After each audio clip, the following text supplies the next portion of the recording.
네 가지 문제 가운데 이제 예. 첫 번째 문제가 QR코드 문제. 예, 요번에 그 사전투표장에서 투표한 거, 그게 예. 그 문제가 분분합니다. 그래, 국민들이 충분히 의심할 수가 있습니다. 저도 선관위 근무한 저도 의심합니다. 이제 첫째, 이제 중요한 부분부터 말씀드리겠습니다. 예. 그 선거법에 아까 조금 전에 말씀드렸다시피 151조 6항에 보면 바코드라고 분명히 명칭을 붙여놨습니다. 바코드를 반드시 사용해야 한다. 그리고 바코드에서 구체적으로 막대 표를 하는 그 바코드 그걸 해야 된다. 했으면 그 본문 그대로 바코드를 사용해야 그 정상적인 투표 용지입니다. 그런데 거기다 엉뚱스럽게 QR코드를 더 넣어가지고 했습니다. 그거는 그대로 본문 그대로 해석하면 본문대로 틀리면 위반입니다. 위반은 선거법은 절차법이기 때문에 그 절차를 위반하면은 뭐 이거저거 생각 없이 무효다. 이렇게 판례가 옛날부터 그렇게 돼 왔습니다. 그렇게 생각하시고 복잡하게 생각하시면 국민들이 헷갈립니다. 그리고 이제 전문가들을 불러가지고 QR코드가 바코드가 같나? 틀립니다. 바코드는 번호가 있고, 왜 바코드를 넣었냐? 그 취지가 있습니다. 자기 표를 자기가 번호서 쉽게 확인할 수 있어야 돼요. 유권자 위주로 이루어지는 거기 때문에. 해줘야 되는데, QR코드 넣어놓고, 아이고, QR코드가 더 좋은 거다. 정보도 많이 넣고, 쓸데없는 정보 넣어가지고, 이 사람이 계속 1번만 계속 찍었다. 아, 이 사람은 1번 성향이야. 2번 성향이야. 파악할 수 있잖아요. 파악은 나중에 그거를 전산으로 정보를 자기들끼리 활용하면서 악용할 수가 있거든요. 그리고 불필요한 그런 것은 하면. 그러면 지방선거, 지난 지방선거 예. QR코드를 안 썼습니까? 그때도 썼습니다. 그때 써가지고 일부 그 국민들이 굉장히 이제 항의를 하니까 그 항의한 내용이 인터넷에 올라온 것을 봤습니다. 제가. 그럼 지난 대선 때는? 지난 대선 때도 2014년이니까 대선 때도 썼죠. 대선 때도. 그러면 무슨 깡으로 그렇게 법에 없는 거를 하죠? 그거는 지금 중앙선관위가 아까 지금 말씀드렸다니까. 야. 개표 창간 그 규정, 그것도 헌결이거든요. 그런 걸 빨리 고쳐놓고 정비를 해놓고 법을 위반하지 않게끔 해야 되는데, 2002년부터 지금까지 그대로 방치를 해버렸다. 그런데 굉장히 그게 선거관리를 관리한다는 거는 굉장히 그 이해가 첨예하게 그렇지요. 부딪히기 때문에 예. 웬만하면 오해를 살 일을 안 해야 되잖아요. 그렇지요. 그죠? 중립 지키기가 굉장히 힘듭니다. 오해를 사지 않게끔 이 선거법 개정도 선거 전에 문제가 그 개정을 하고, 그 다음에 선거 이제 들어갑니다 하고 국민들한테 알려주고, 선거일도 알려주고 이래 가야 되거든요. 근데 이런 선거 관련회가 한 번도 안 됐습니다. 아, 그 QR코드는 원천적으로 불법이구나. 불법입니다. 그리고 선거법은 절차법이기 때문에 절차법이 있기 때문에. 한 과정에서 문제가 생기면 그대로 당연 그 자체가 무효화 될 수 예, 있거든요. 제가 옛날 판례를 말씀드릴게요. 옛날에는 투표소에 가시면은, 아주 옛날에는 그 위원들이 관리했습니다. 그 지역의 유지들이나 이런 위원들이 관리하면서 위원이 평균 5명입니다. 그러니까 과반수 이상이 관리를 해야 그 투표소, 투표지가 효력을 발생한다. 그런데 5명 중에 2명만 관리를 했어요. 그게 확인돼서. 그 판결문을 보면은 이렇게 해놨습니다. 투표 관리를 과반수 이하했기 때문에 볼 것도 없다. 당연 무효다. 딱 이렇게 판결합니다. 구질에 설명 안 합니다. 대법원이. 예. 대충 언제였던가? 그때가 3.15 부정선거 나고 나서 이후에 왜 그렇게 하냐면은 이게 이제 대표님도 아실 겁니다. 법 형식이 대륙법이 있고 영미법이 아니습니까? 이게 영국이 정치 발전, 근대 정치 발전이 최고로 앞선 나라이기 때문에 영국에서 이게 전다 사실 털이 잡히고 해가지고 이 선거법이 전 세계로 퍼졌습니다. 그 영국의 절차법 형식이 그대로 나와 있는 거예요. 나와 있구나. 그래서 그렇습니다. 그 절차를 위반하면 당연 무효다. 다 실어야 딱 돼. QR코드 한번 더 궁금하신 거 있으시면. 아니, 그러니까 저도 조금 QR코드가 좀 생소한데요. 예. 이 QR코드가 좀 중국에서 많이 쓴다는 얘기를 좀 들었거든요. 예, 제가 알기로는 정보를 엄청 넣는데, 네. 이제, 이거는 요 내용과 좀 틀리는데, 2003년도에 그 16대 대통령 선거 때, 네. 제가 한나라당이 이제 당선 소송을 했습니다. 그러면서 그때 그 정보보전 신청을 해가지고, 이제 전자개표기 돌아가는 하일 그 서버까지 전다 신청이 되었습니다. 돼가지고, 그때 2003년 1월 27일 날, 그 투표지하고 서버의 화해하고 다 퇴조를 하려 했습니다. 근데 1월 25일 날 이틀 전에 디도스 공격을 받아가지고 그 서버가 완전히 파괴돼가지고 퇴조를 할 수 없었습니다. 그때 디도스 공격까지 그때 디도스 공격은 어디에서 했냐면은 그 언론 보도나에 북한에서 디도스 공격을 했다 그랬습니다. 그리고 이번에도 이거 이제 화일 같은 서버를 보면은 어디에서 누가 들어왔는지 다 알거든요. 사실 그거를 중앙선관위 오픈하면서 검찰에서 수사해 주세요. 전산 전문가 오세요. 밝혀냅시다. 이래가 해야 됩니다. 해야 되는데 중앙선관위 입을 다 닫고 있는 거예요. 사실은 이거 다 보면요. 국민들이 생각지도 않은 게 또 나와가지고 난리가 나는 거예요. 그래서 전산조직은 사실은 원천적으로 그런 것이 해결되기 전까지는 사용 안 하는 것이 더 좋습니다. 그걸 사용 안 하고 투표소 수개표를 해도 이거보다 더 빨리 끝납니다. 삭박하게 끝납니다. 근데 QR코드는 이제 나도 그 중국에서 많이 사용한다는 이야기 들었거든요. 예, 지금 저도 그거 들었습니다. 그러니까 중국 자체가 이제 그 인민을 그 사람 공민이라고 하죠. 공민을 관리하는 기술이 계속해서 안면 인식 기술인 것이 발달되니까 그러니까 그 자기들이 실험한 그런 종류의 신기술을 해외에 수출하는 거예요. 그리고 공민들을 통제하는 그런 기술이 검증받는 거를. 그러니까 어떤 분들은 북한 같은 체제도 굉장히 오래 갈 가능성이 높다는 게 그 체제를 통제하는 기술을 소개하니까. 그런데 이번에도 이제 우리가 뭐 아직 의혹 수준이지만 그 중국하고 너무 이제 고위직들이 요번에 저 같은 경우에는 QR코드를 사용했다니까 깜짝 놀랐습니다. QR코드 안에 모든 정보를 다 넣을 수 있거든요. 사람 관리를 할 수 있게끔 될 수도 있다는 그 우리는 몰래. 그러면 뭡니까? 사실은 우리가 자유민주주의인데 우리 자유를 엄청나게 잃어버릴 가능성이 있습니다. 통제국가로 될 수가 있다는 거죠.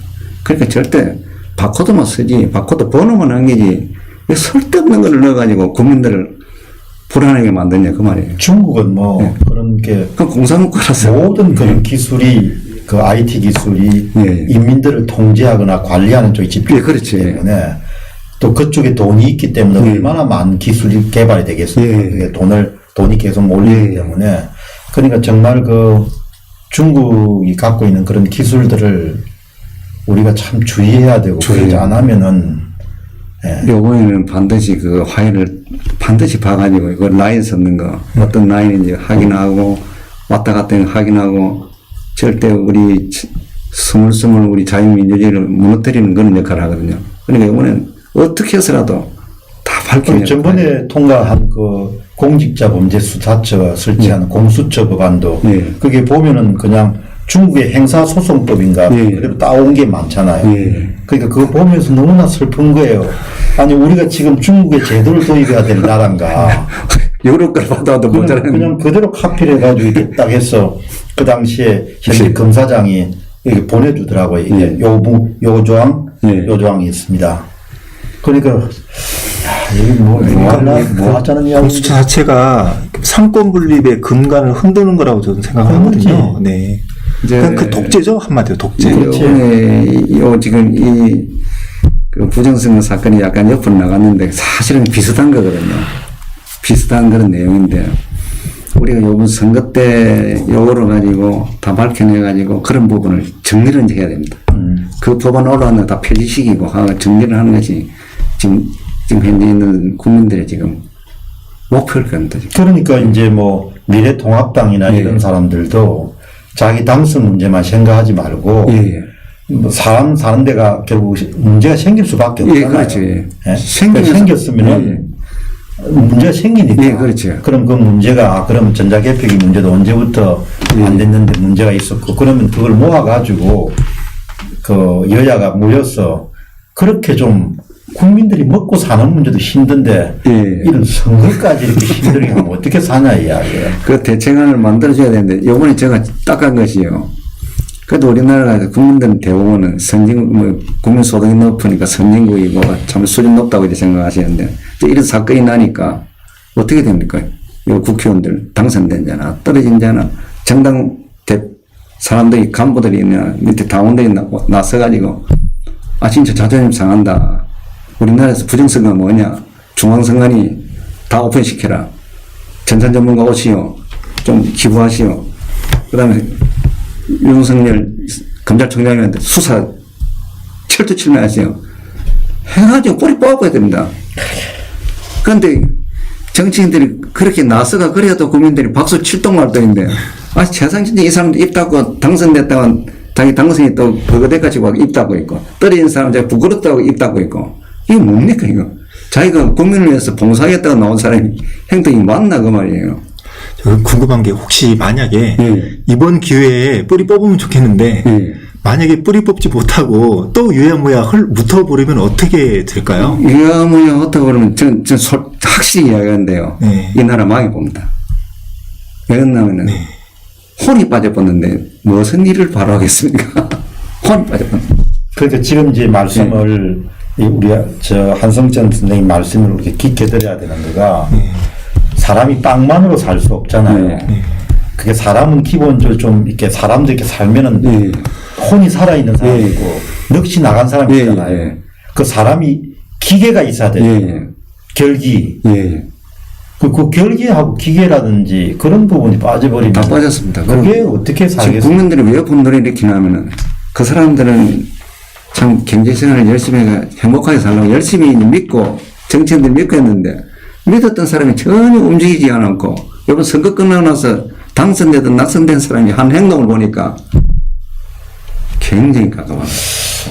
제가 이제 강연을 한 20년, 30년 이렇게 다녀보면은 지금 그 말씀을 하시니까 근래 이제 같은 지역을 많이 다니지 않습니까? 미, 창원, 부산 다니면은 그곳에서 뭘 느끼는 거 아니까 나라가 혼이 빠져간다는 걸 느끼거든요. 그렇게 역동성이라든지 활력 같은 게 없는 거예요. 그냥 왜 우리 용어로 쓰면 뭐 좀비 같다는 얘기. 좀비. 그냥 현상주지만 다 바란다는 그걸 느껴요. 거리 같은 데서. 공당 같은 데를 가보면.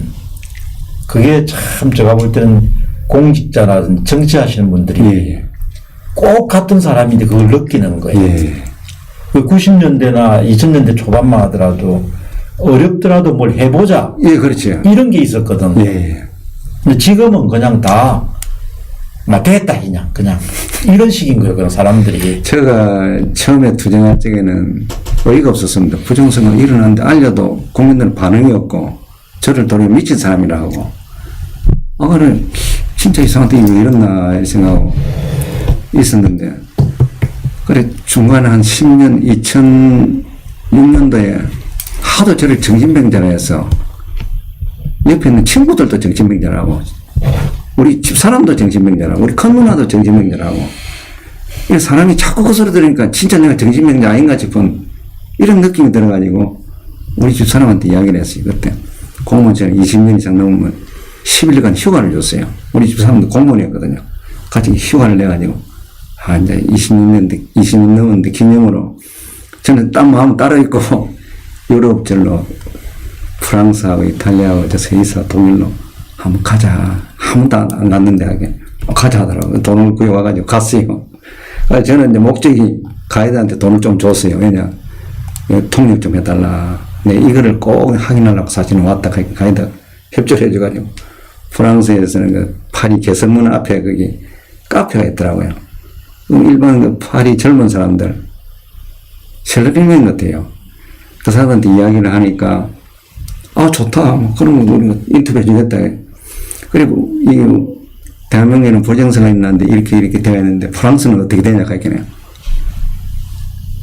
일이 날 수가 없다. 불가능하다고 막 손을 흔들고 이러는 게 그래 저게 무슨 소리가 있겠네. 불가능하다. 그럼 물어보세요. 왜 그걸 불가능하냐고 했겠네. 우리는 학교 다닐 때부터 교육을 받고 훈련을 받았다.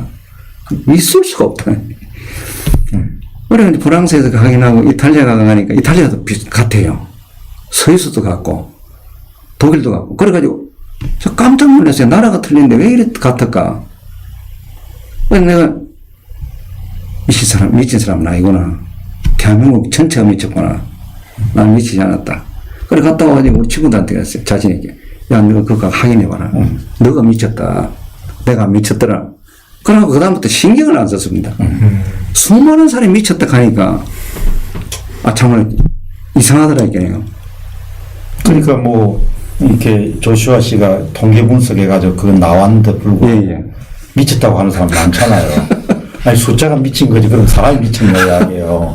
그 똑같은 숫자를 그 편차를 차이 꼴은 사전 득표율 빼기 당일 득표율이랑 그 차이를 그거를 볼 수 있는 눈을 안 가진 사람이 그게 눈뜬 그게 장님이죠. 그게 사람입니까? 그것도 뭐 많이 배운 사람들이 그렇게 하니까. 네, 그렇습니다. 그걸 저는 수도 없이 당했습니다. 제가 수도 없이 당하고 뭐 정당 때 출입하는데도 그대로 밀어내고 밀려나오고 오만 수만 다 당했죠. 그렇게 사람이 그렇게 자꾸 하면 이제 두렵고 좀 뭡니까? 두렵잖아요. 나도 모르는 사이에 잠재 의식에 위축되고 들어와가지고 이상하게 되는 거예요. 그거 이상한 거예요, 이게. 그 멀쩡한 사람들 계속 그래 보면 정말 미치게. 그 요즘에 무슨 뭐 그것 때문에 무슨 나도 직을 걸었으니까 뭐 니도 직을 걸어라 이런 사람 있잖아요.